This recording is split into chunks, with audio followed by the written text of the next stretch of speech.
What's up guys, Footbandit here, and today I have my Premier League Game Week 9 predictions. First up, we have Liverpool versus Everton, the Merseyside derby, and in this game I have Liverpool as winners. I think they will be dominating the whole game, and I think Everton will do a lot of defending. So yeah, I think Liverpool will win, and to keep an eye on, we have Mohamed Salah, of course, top scorer for Liverpool this season, and in Everton we have Doucouré, also the top scorer for Everton, and has been playing in a new role. So if Everton scores, I think it will be him. But yeah, in the next game we have Bournemouth versus Wolves. Bournemouth have been struggling the last games under their new manager, and Wolves have been drawing games, losing. Yeah, they have been all over the place. And if one of these teams win, I think it should be Wolves. They have the better players, but in my prediction I have chosen a draw. And players to keep an eye on is of course Solanke for Bournemouth, their best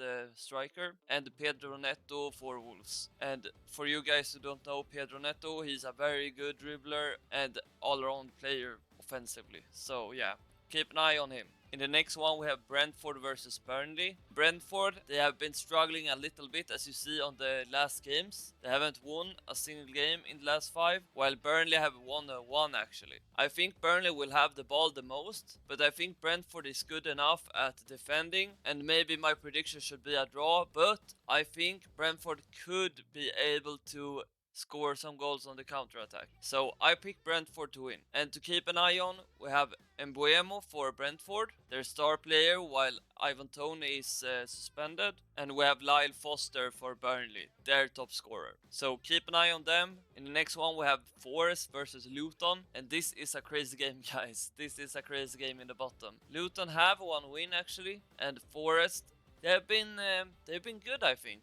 Also one win, but they have been very good defensively. And in my prediction I have Forest as winners. But I wouldn't be surprised if Luton maybe could get a draw from this game. And to keep an eye on, I should pick Gibbs White of course. But as a Swede, I pick Anthony Elanga because he's had a very good start of the season as well. I should pick Gibbs White, of course, but I'm a little bit biased. And in Luton, we have Charlton Morris. He is their best player. I don't know that much about him, but yeah. In the next one, we have Newcastle versus Crystal Palace. Both these teams have had a decent start to the season. Palace have been very good defensively, and Newcastle did start the season kinda bad, but they have picked up the pace since the loss against Liverpool and have now 4 games unbeaten. And my prediction for this game is Newcastle, and that is because Crystal Palace have a lot of injuries at the moment on key players, and if they didn't have these injuries, then I would probably pick a draw, because I think Palace would be able to maybe get a draw from this game. And players to keep an eye on is of course Alexander Isak for Newcastle. He is their star player this far this season with the most goals. He have been injured though, so it's not 100% that he will play on Saturday.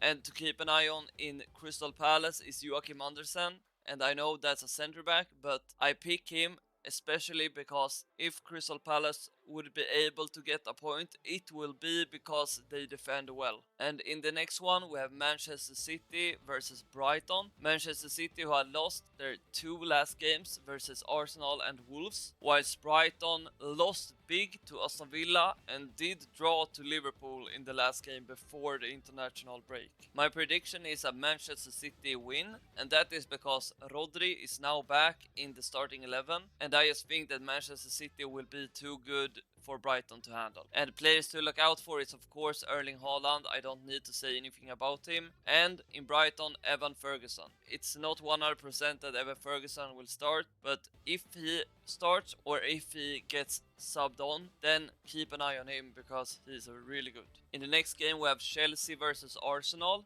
the London derby, and Chelsea had a rough start to the season but have picked up 2 wins in a row before the national break, and Arsenal have had a phenomenal start to the season, not losing a game this far, and won against Manchester City before the international break. So my prediction is that Arsenal will win, but I wouldn't be too surprised if Chelsea managed to get a point from this game, or maybe even a win. Players to keep an eye on is for me, Ødegaard in Arsenal. He has had a very good start to the season, and with Bukayo Saka out injured, then he will have to step up even more. And for Chelsea, who also have a lot of injuries, I have picked Raheem Sterling on the same reason as I picked Ødegaard. Sterling will have to step up his game if Chelsea should be able to win or draw against Arsenal this Saturday. In the next game we have Sheffield versus Manchester United. It's the evening game at 9 o'clock